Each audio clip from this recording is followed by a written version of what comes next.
আমরা এখন দাঁড়িয়ে আছি ফেনী ছাগলাইয়া আঞ্চলিক সড়কে। এই সড়কটি দেখে মনে হচ্ছে যে যেন সাগরের কোনো ঢেউ বয়ে যাচ্ছে। ফুলগাজী পরশুরামের বন্যার পর আস্তে আস্তে পানি বাড়া শুরু করেছে ছাগলাইয়াতে। ছাগলাইয়ার বিভিন্ন অঞ্চলের বাড়িঘর অনেকটাই ডুবে গিয়েছে। সড়কের বিভিন্ন স্থানে কোনো জায়গায় হাঁটু পানি, কোনো জায়গায় বুক পর্যন্ত পানি রয়েছে।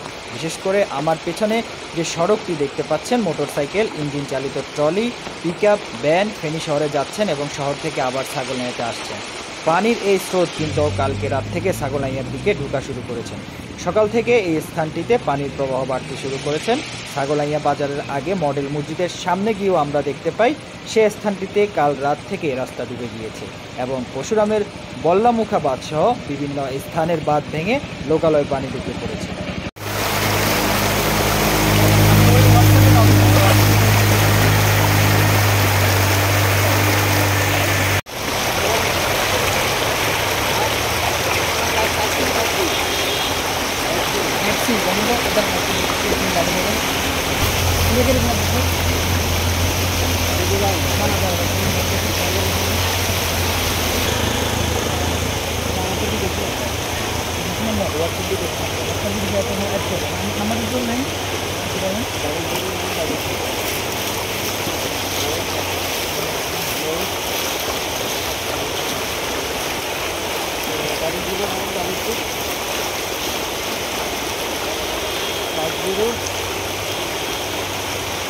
Zero 1 5